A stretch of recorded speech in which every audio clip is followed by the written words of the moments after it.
do you at all plan to pass trillions of dollars of aid? Is that what you have in mind when you say we need to go big, or are we looking at billions of dollars? We're looking at hundreds of billions of dollars. Look, again, I've learned after hanging around in this business for a while, the last thing you do before you begin a negotiation is lay down a drop-dead marker. And if it's not this, I'm not going to talk to you. I think there's a lot we can get done. And I think people are going to see the overwhelming necessity. What's going to start to happen is a lot of folks who represent Republican districts are going to find their Republican neighbors are in real trouble as things get worse. They're going to find that there's an overwhelming need as these numbers skyrocket. You remember my saying that I believe the experts we'd had at least another 250 dead before the end of the year. And they went, oh, no, all right. Guess what? Look what's happening. It's going to get much somehow, welcome to, we're live at Manhattan Neighborhood Network. I've seen to have given the wrong roll-ins to the control room. Sorry for the confusion. But we have Dr. Bowles back this week, and we're going to talk about the long haulers. You know, people who have had the virus, who we'll get a roll-in up this sometime during the show. But Dr. Bowles, welcome back, and I'm sorry I got my roll-ins mixed up. How are you today? Well, let's talk about the long haulers. And welcome back to the show, Dr. Belva Bowles. We can take the roll-in now. All right, which one is it? 5 minutes. All right. All right, Belva, we're gonna run the roll-in.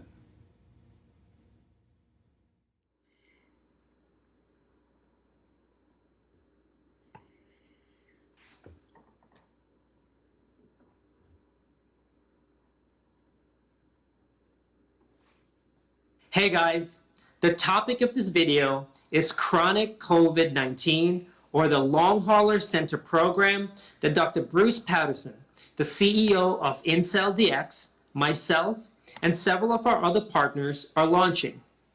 If you're new to this channel or just started following me on social media, my name is Dr. Ram Yogendra, and many people call me Dr. Yo. I'm a board-certified anesthesiologist with a background in public health. Prior to medical school, I worked as an infection control practitioner at Florida Hospital and at the Florida Department of Health.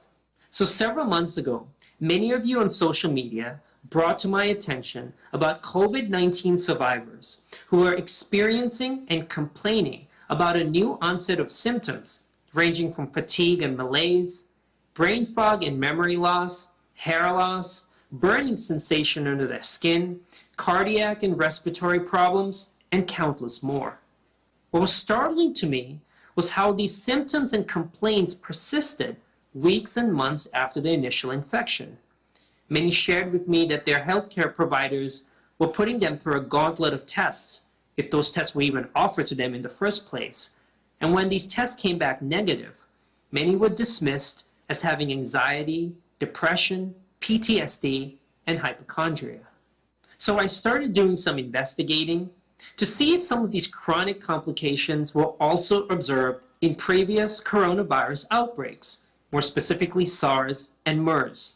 And while there were limited studies into these complications due to the fact that these epidemics were quickly contained, there were suggestions that the etiology behind these chronic complications were due to pro-inflammatory cytokines.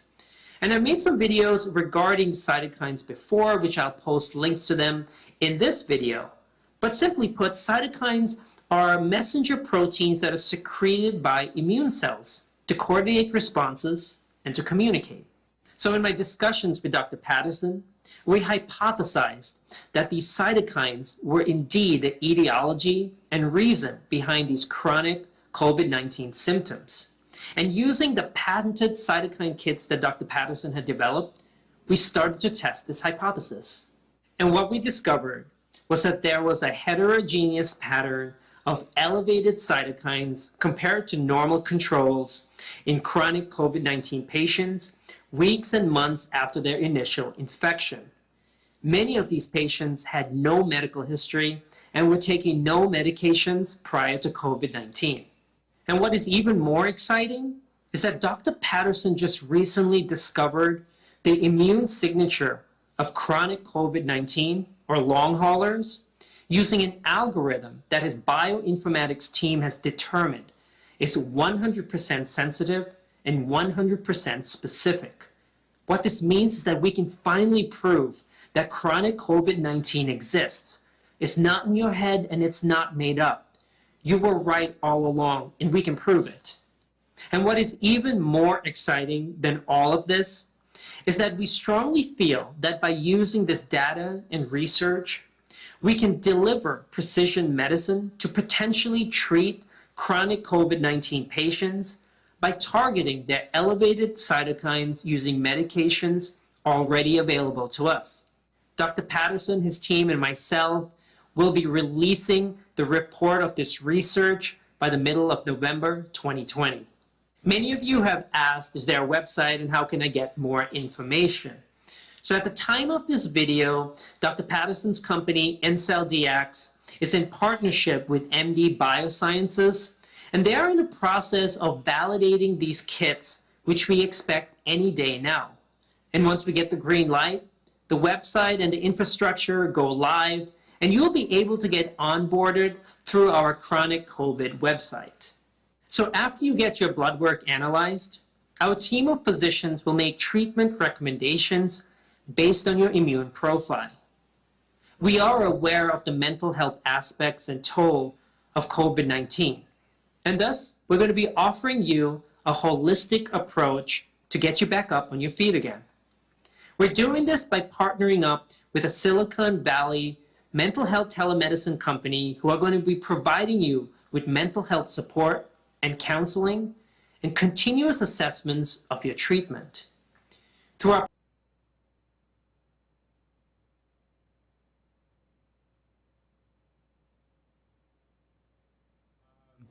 We'll need Dr. Bowles to decipher all that for us, but we know as a fact that people are suffering after they've been supposedly cured. Hopefully, maybe Trump is showing some psychological problems after his healing, because he's gone completely mad. You know, we can laugh, but man, this guy's going to burn the house down before he leaves. Now you see Dr. Barrs, Attorney General Barr is leaving. He's one of his best friends. But what say you, Leroy? Welcome home. Well, thank you very much, and we thank the Most High for blessing us with the opportunity to be with you. And I'm on 125th Street every weekend, and I ran into another one of your great fans. His name is Lance Prince.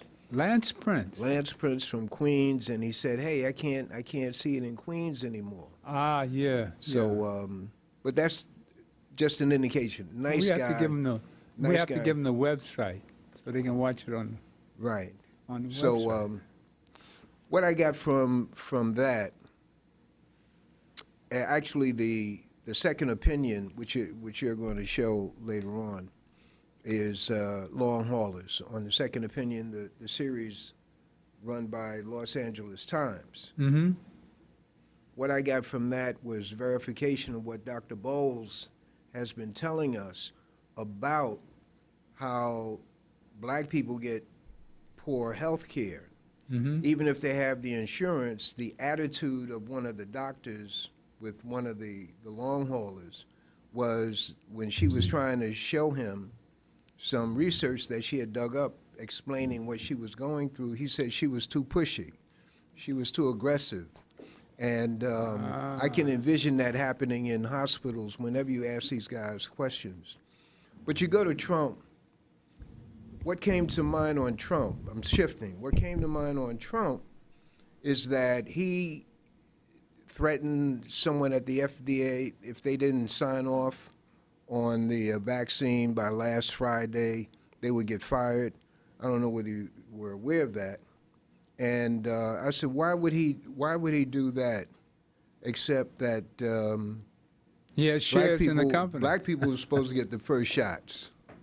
So he said, run this bad boy through. He said, send this vaccine through, which is unproven, which is experimental. Well, he wanted to give it to black people first. No, I didn't say that. I didn't say that. But since there are a lot of hypotheses about him and his mania about Obama, you know, when he got in the White House, you know, I'm not going to get off the subject, he did all these things to wipe out whatever Obama did. You know, where did he walk? He walked over there. What? He used that room? He had the whole thing. Well, we had a roll-in where Trump wanted to be black. Back in '89, he was on a show with Spike Lee. You remember that roll-in? Where he said that it was advantageous to be black these days. And if I were to start out today, I would want to be black. Well, I wouldn't mind being black. on I the have him on serious, tape saying that. on the serious note, our people have to be very careful about not loving themselves enough to question other people about Amen. what they want to give us, whether it's for free or whether it's a rebate, whether it's discounted, and not know that this thing is what it is. It's experimental. It's never been done before. And there are aspects of it that are just dangerous to the average person. Well, we have an angel here, Dr. Velva Bowles, on Skype. Welcome back, Doc. And Thank you very much. Give us an analysis of this rolling that we watched here. The cytokines going. The first thing I would tell you is be careful, because he is hawking a business. He is explaining that they have now come up with analytics and they will have some medicine that can treat it. His information is not flawed, but his motivation may be suspect. It has been known for some time that there are more than one way the body can respond to viruses or any kind of infection. And the desired way that we want the body to respond to a vaccine is antibody production. But there is always the cellular response, which is considered a secondary immune response. And it is that secondary immune response he was referring to. When we talk about a cytokine storm, we're describing the secondary immune response, which is to release interferons and to program killer cells and other type of immunocytic cells. So what he's talking about is not new. He didn't need to do analytics to tell you about it. He is, in effect, using words like something was discovered and they will have a product out soon. Be suspect of things such as that. But talking about long haulers, there is a lot of information, and Brother Leroy referred to a YouTube display from, I think it's Los Angeles Times, and what they did is they interviewed 4 people who are in fact suffering from long haulers, and they talked about their symptoms, and then they interviewed 2 medical professionals, actually physician scientists, and asked them to address the experiences these 4 persons had told them about. So if you have that video, I think that will be very helpful and self-explanatory. But yes? That's the one I don't have. I didn't know. I just went online and picked out. There were several on there. There must have been 20 to 30 Long of them. haulers are now being heard because people infected March and April are still suffering. Right. And nobody's talking about it. So there are and Facebook groups starting to form because the medical establishment have not chosen to acknowledge this existence. However, there in New York, Mount Sinai has the largest population of long haulers anywhere in the world. I think the interview showed that there was something like 200 or 300 persons that one physician scientist who was interviewed talk about. And the symptoms, just for information of those listening, it includes what they call brain fog. It is like Alzheimer's, in that one very articulate professional female said she can see the word in her mind, but she can't say it. Another situation, a person who was a nurse and was accustomed to editing and writing, of course, hospital notes, find it difficult to write, that she lose her train of thought. In another case, there's a young lady who had run a marathon who now can't climb a flight of stairs without being very winded. So whatever the virus has done, it has adversely affected the nervous system. And in the scientists' discussions, they believe the virus tracks through the nose by way of the olfactory nerve, which is a cranial nerve, and it has access to the brain.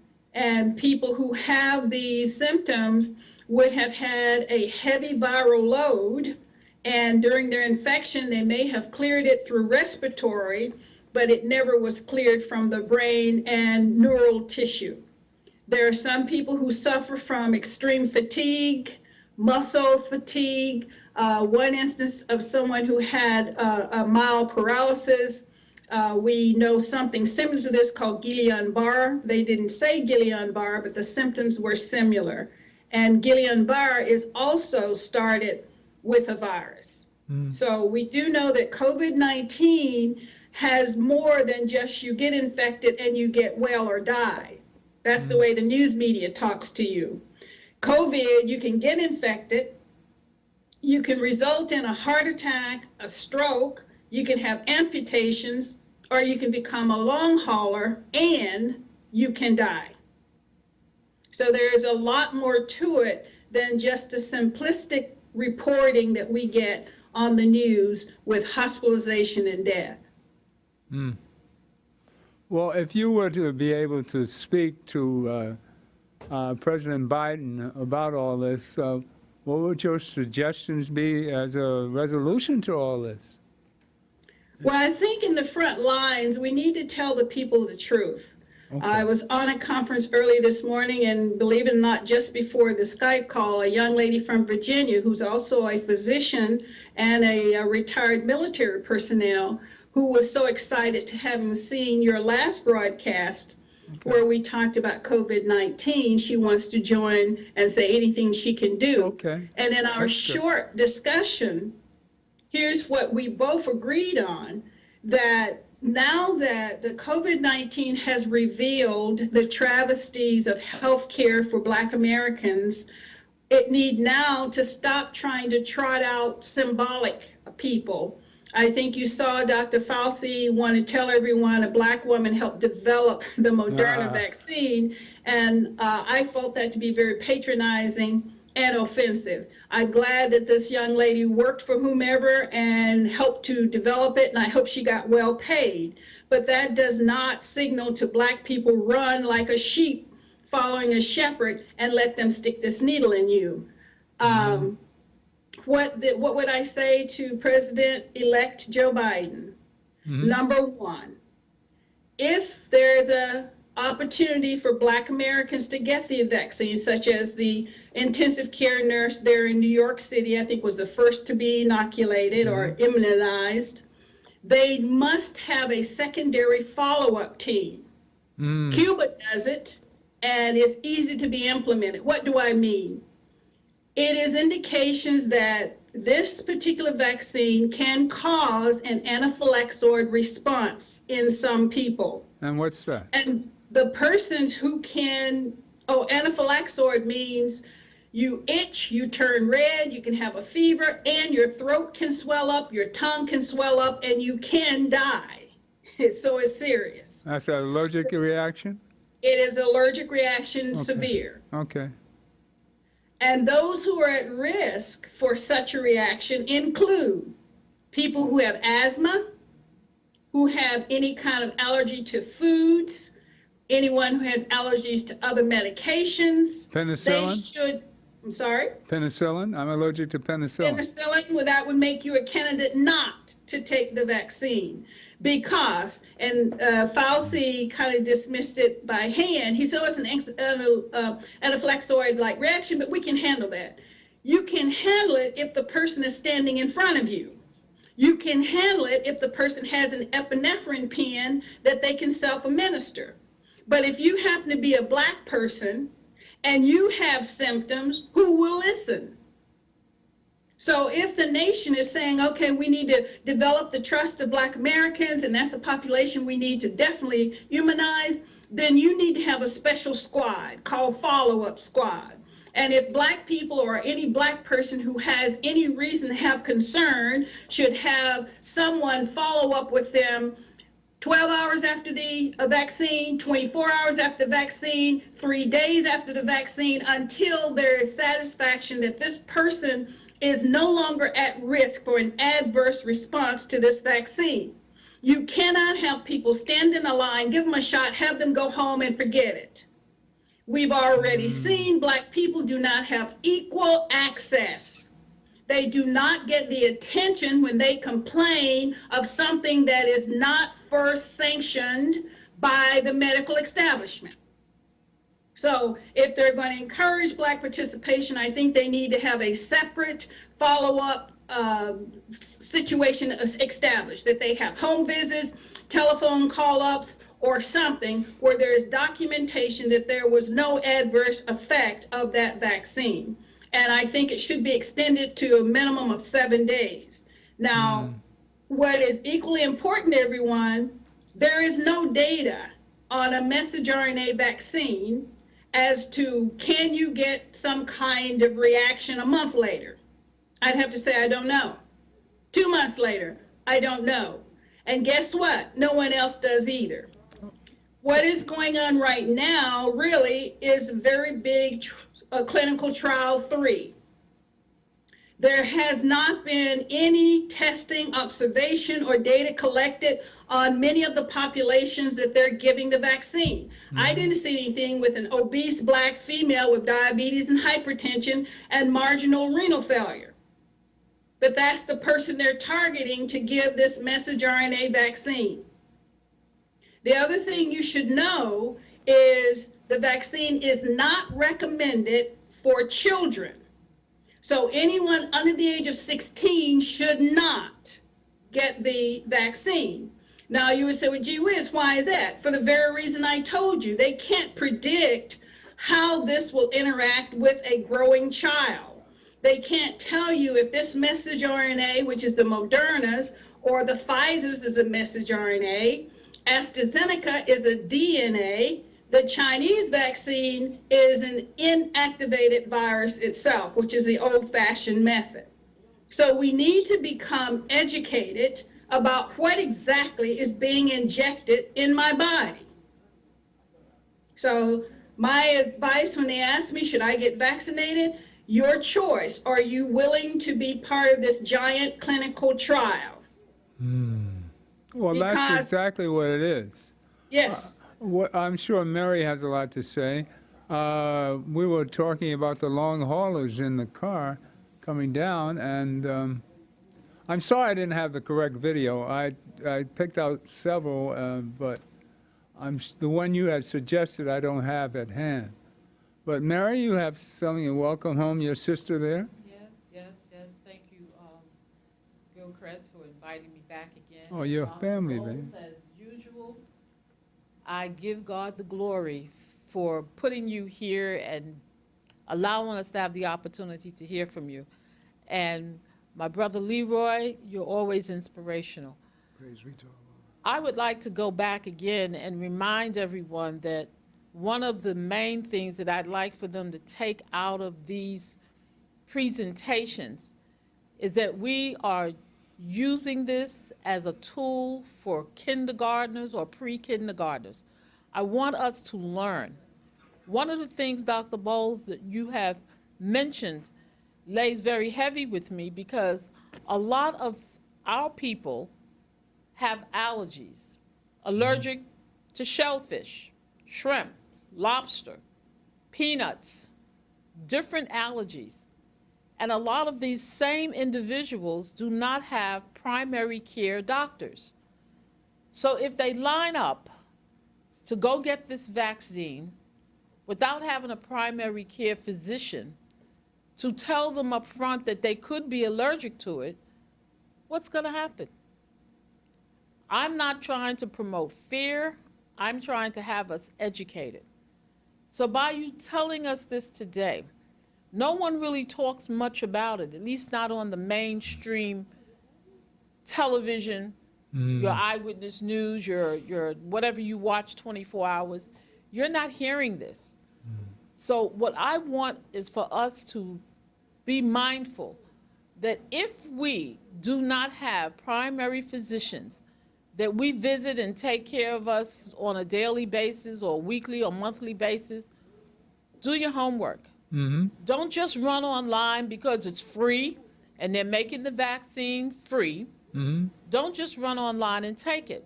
It's my understanding that there's going to be a second vaccine that's going to be readily available within another week. How do we discern the difference between the two of them? How do we know which one will be to our benefit?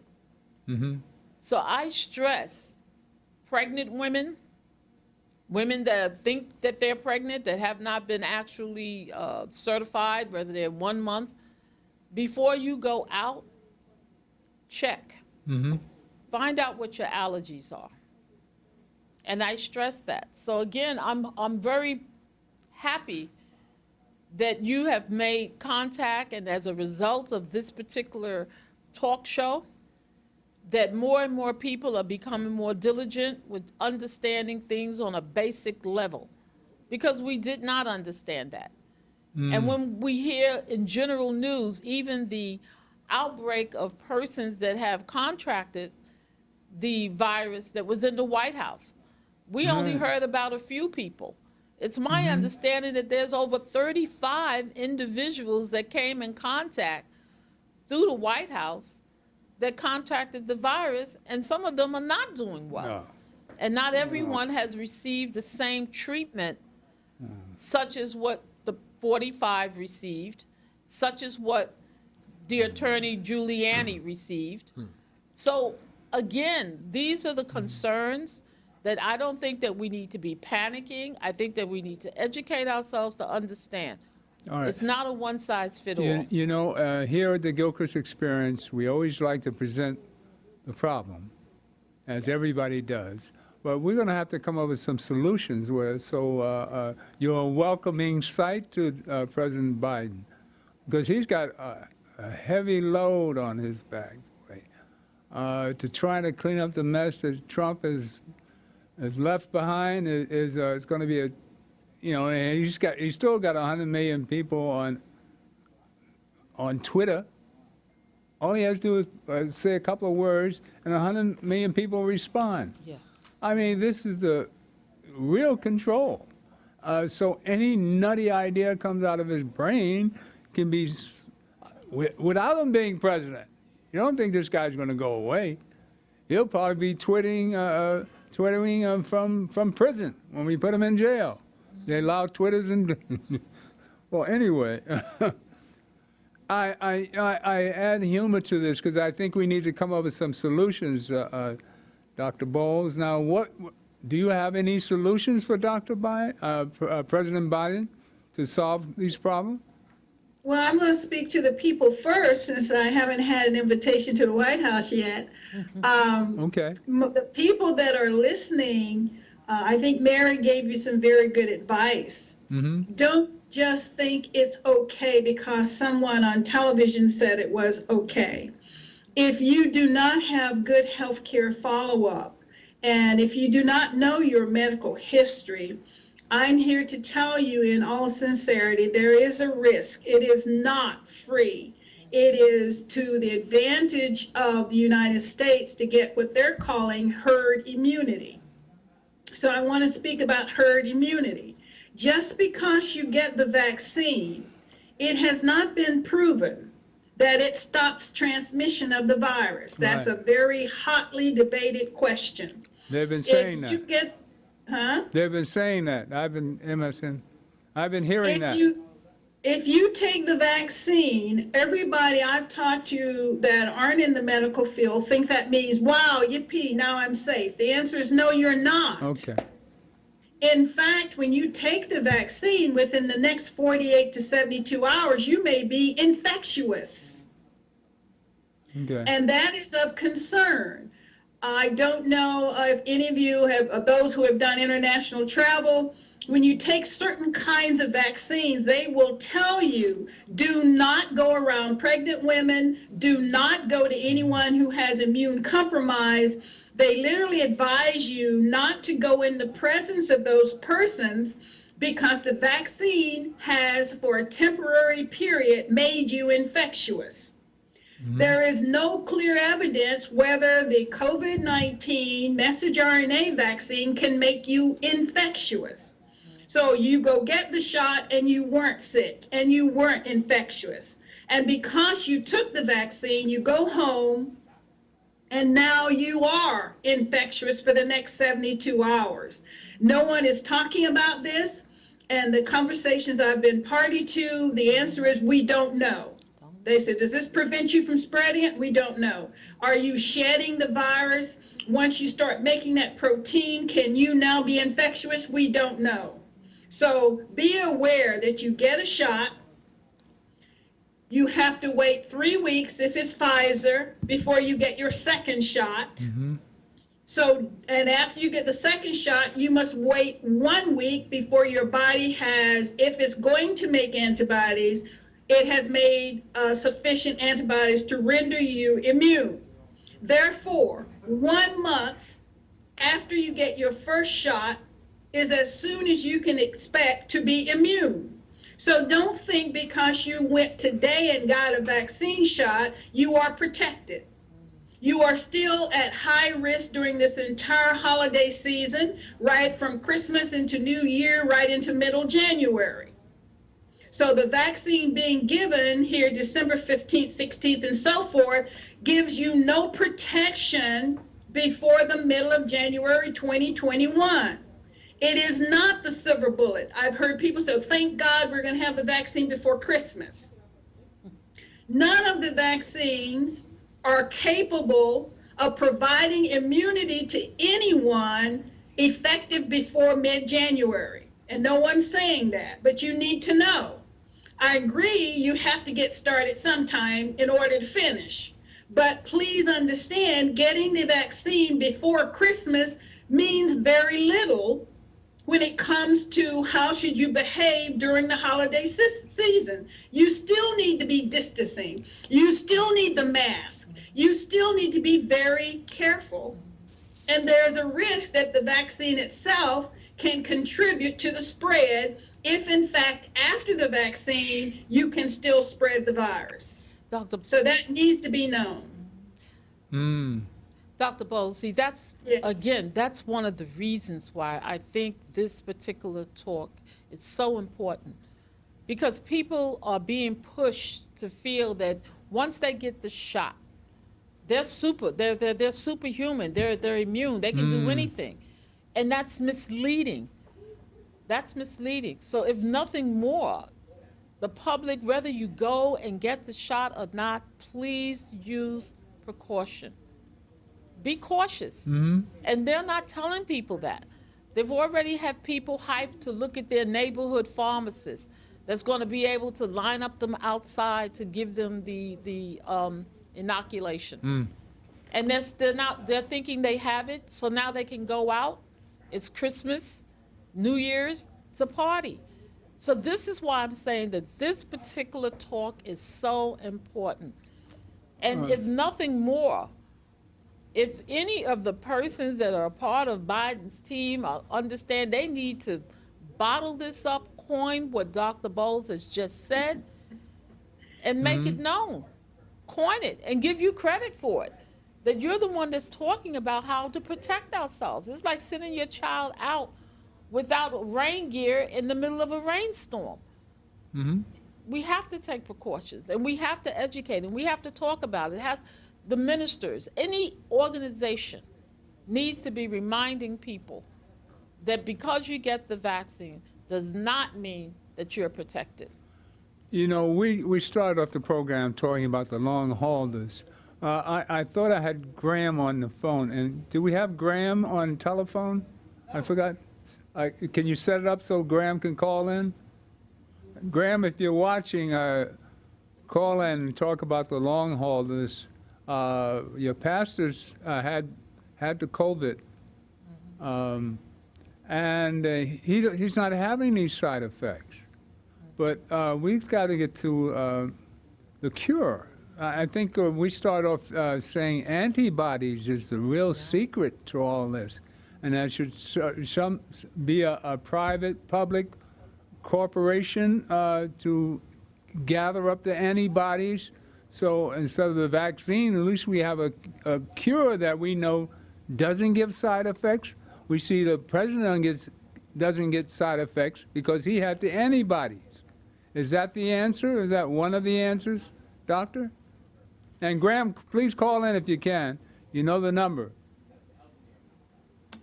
Well, to answer your question, it has always been known that convalescent antibodies can help anyone who's unable to mount an antibody response. Okay. We mentioned earlier in this talk that there's more than one immune response. Okay. The one that is desired is the antibody response. But that doesn't mean that your body won't provide a cellular response. So people who do not have long haulers may have responded in such a way that their body did not get the same kind of response due to their immune response type. So it's not that black and white, Winston. If you have convalescent antibodies, what you can say conclusively is that this antibody can neutralize the virus. You know that for a fact. All right. So if you administer that to a person such as Donald Trump in the first 3 days of his diagnosis, or as they did recently in the other fellow, then you know you are specifically reducing the viral load. And that's an important word that you're not hearing. I was in a workshop early Sunday morning, and it was an international group. And they're coming out saying that we, the medical establishment, are reacting to coronavirus incorrectly. And what their directive is, this is not like any other virus that we have worked with to date. That this virus behaves more like a cancer than an infection. And they based it on this virus targets very specific receptors. And anyone listening who knows about cancer, if you have breast cancer, they talk about BR3 receptors. If you have prostate cancer, we talk about certain kinds of receptors. In general, when we talk about infections, we don't talk about receptors. But in coronavirus, the type of illness that the person first presents is determined on the ACE2 receptor. So if you have ACE2 receptor in your lungs, it looks like a respiratory disease. If you have ACE2 receptors in your gut, it looks like a GI or a gastrointestinal disease. If you have ACE2 receptors in your blood vessels along the lining, then it causes blood clots and heart attacks. So the community that's studying this right now aggressively, the best minds in the world, not just United States, are changing how they look at this virus. And they're saying the way in which we are diagnosing it and gauging it is not correct. And that the long haulers actually would be a stage 3 or a stage 4 coronavirus infected person. And a person who doesn't get sick at all could be a stage 1. So the same way we stage cancer patients, we should be looking at corona in the same light. And I found that a very provocative idea. And like I said, it's hot off the press because this was a conference early Sunday morning. Dr. Bowles, I have to play the role of a Negro. I mean, a doubter. And that is the information among the things that you have said. Yes. Is information that we have not heard over MSNBC, CNN, and NBC, CBS, and the rest of those guys. Where is your information coming from? How do you know what you know? Well, it has to do with how old I am and where I've lived before. I worked with CDC when it was Oh, at really? 1990s. Okay. And I have worked on different advisory committees with hematology and oncology. So I'm a certified Dr. laboratory Fauci. investigator. You know Dr. Fauci then? I know Dr. Fauci directly. But the bottom line is, based on previous you want the phone number? associations, I have been included. The CDC does a MMWR, which is a monthly, weekly report of every disease in the world. Because of Doctors Without Borders that I've interacted with, I can get notifications from the World Health Organization or the State Department of Health. And there's some international groups that I still interact with because I have lived in Liberia, West Africa. So my way of getting information is definitely not ABC, NBC, Fox, or CNN. I'm getting invitations to talk with the very people who are defining what's next as far as the world is concerned. So the webinar, I'll get an email saying, can you join us? I may be on a Skype or a Zoom call. And it's basically, my intent is to listen, and when they ask my opinion, I do exactly what I'm doing here. So Winston, I'm giving you as good as it gets. All right, amen. Amen. Yes. Would you let Graham answer the phone for Graham? Graham's trying to call in. He's on the air. You have Graham on? Hello. Hey, there he is. Graham, you spoke to Dr. Bowles, and we come up with this long haulers, and your pastor had the disease. You would like to go over how he cured himself? Did he have the special ingredients of antibodies as our present president? Well, I don't know. He had it early in the year. Okay. Back in late February or March, I believe he had it. And he has a respiratory specialist who was at the hospital when he arrived. Okay. All right. So they were able to go to work on him immediately, and they gave him the same thing that the president was talking about, that stuff that he was touting back at the beginning of the year. That's what Hydrochlorothiazide. he was given.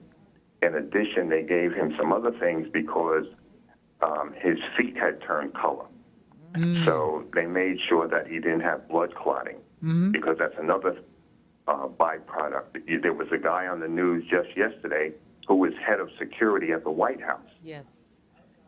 He got COVID. They took some toes off of one foot and cut the foot off of the other leg. Oh, yeah. Because he had massive blood clots in his extremities from the COVID. So I have friends in my choir who had COVID. But one brother, he was in the hospital. He made it out, and he had to go to a rehabilitation center because he was in double renal failure, and they had to get his kidneys back to functioning. What's double So he renal spent failure? a month in a rehabilitation center before he could go home after leaving the hospital with COVID. There are people that have said they're having issues neurologically with their thought processing. So, and what the doctor was saying about it metastasizing is very critical. My mother had cancer, and it was in the uterus, but I noticed something neurological with a shake in her hand. When they did the surgery in the uterus, the hand stopped shaking. 5 months later, the shake came back, and I had them do a second brain scan, and that cancer had moved into the brain. So when she talks about metastasizing, it's as though, I believe, it's a defense mechanism for the virus to stay alive. So as it metastasizes, it'll move to another area of the body, just as cancer does, to maintain its life expectancy. Dr. Bowles? Well, a good example, someone said, wow, that sounds so wow. But I will remind you, herpes simplex, a lot of people have experienced fever blister, and it erupts, then it goes away, and then it comes back. So we have history of a virus behaving exactly like that. It disappears, but it doesn't go away.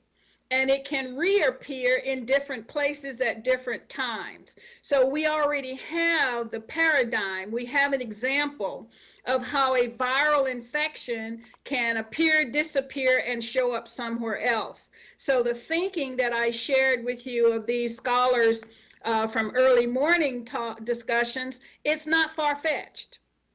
And to your comment, Graham, the information with respect to how the virus affects the brain, it has been through autopsy. One of the persons on that particular YouTube video I mentioned to you, Winston, he has done over 200 autopsies on the COVID-19 patients. These are people who literally donated their body to science, and the person doing the autopsy is an instructor at Mount Sinai. And what he described is what he saw pathologically in the brains of people who died. And part of his investigation, he related what kind of procedure, did they have? Were they lungs first and then got intubated? Was it GI first and then they got more severe lung complications? So he was able to do a parallel of how severe the infection was as to the location and the brain changes based on viral load. And that's the criteria by which they measure things. When they say viral load, they're saying how infectious are you, meaning if you sneeze and I sneeze, if you have 100,000 more virus in your sneeze than I do, then you're more infectious than I am. So viral load is important.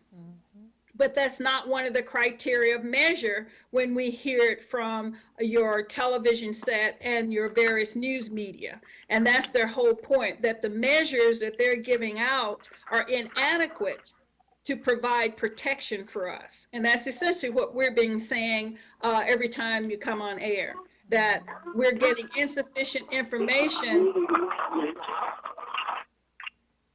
We're getting insufficient information to make good decisions. Get out of here. Dr. Bowles, in terms of those people who are watching this program and they have had a bout with COVID, symptoms and everything, they feel good right now. In light of this revelation about the long haulers, what should they be doing at least in terms of maintaining their health? Well, there's two pieces of information I have to give you first before I answer the question. One of them is the question of, can you be reinfected? The answer is yes. So you need to know you can be reinfected. They have documented cases where someone was infected in February, was given a clean bill of health, and by August had been reinfected. That's the first piece of information you need to know. So how long does immunity last? We don't know. Second thing you need to know, and I'm giving you this much lead in because there are now 23 subtypes of COVID-19. Now, the significance of telling you subtypes of coronavirus 19 is the vaccine you receive in the next few days for those who are rushing out to get it may not be immunized against the new strains. So just like you need an influenza shot every year because influenza virus changes itself every year, they now know with multiple types of Corona-19, the immunization we receive now may not be effective against a different strain that you may come in contact if you become careless at a later time. Okay, So, but, not but. And in light of that, what should they be doing now to at least maintain their health? Well, it's kind of, Brother Leroy, you and I say this all the time, that if you are a Black American and you're over the age of 40, you should be supplementing vitamin D3.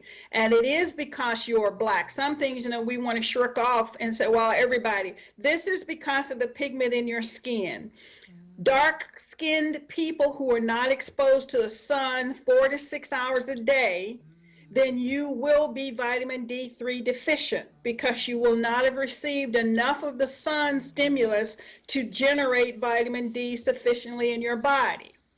There are foods we can eat, but most of us don't eat organ foods, and that would be liver, chicken gizzards, chicken liver. Those are the things we ate during the times when we were actually getting more sun. That's true. So unless you love jambalaya here in Louisiana, they put organ meats in that particular dish.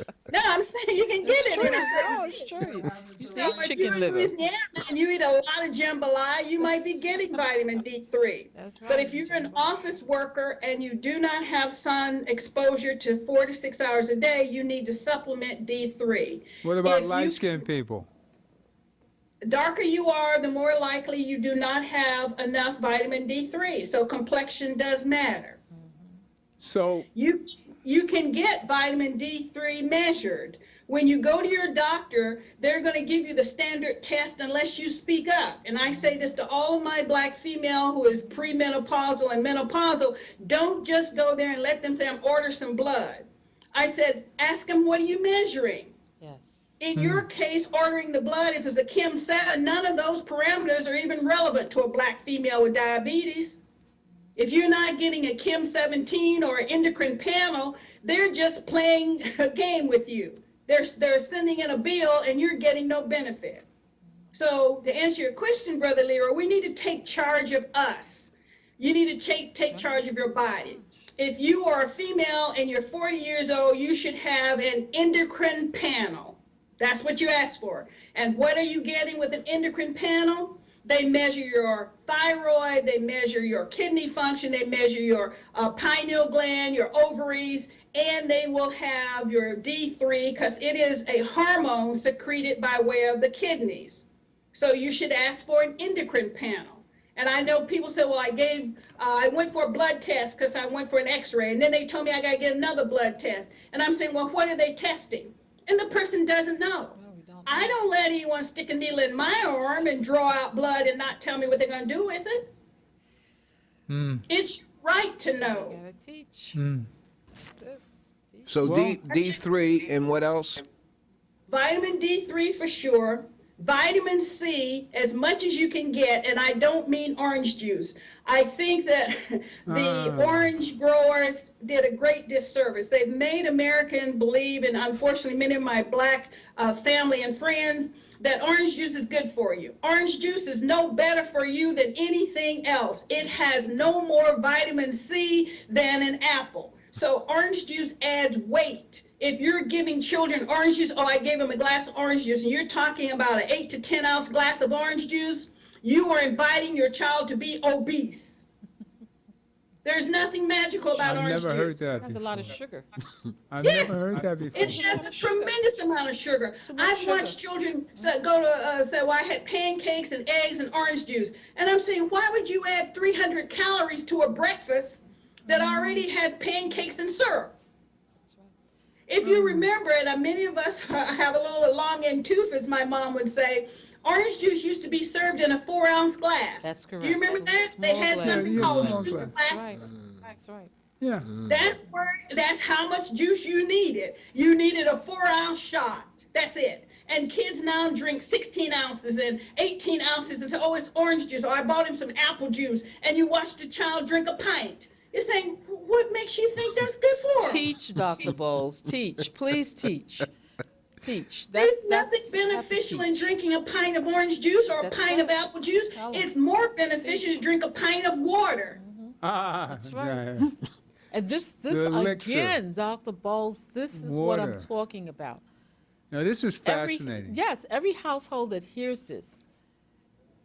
Well- Dr. Bowles, I'm from the old school, so a lot of things that you're saying is good because young people don't understand. They go and they supersize OJ because they don't want the soda.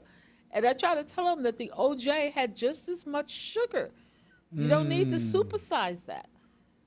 But Well, one other thing, Dr. Bowles, that you talked about, in terms of people reading journals and things of that nature, I'm a contributor to Doctors Without Borders.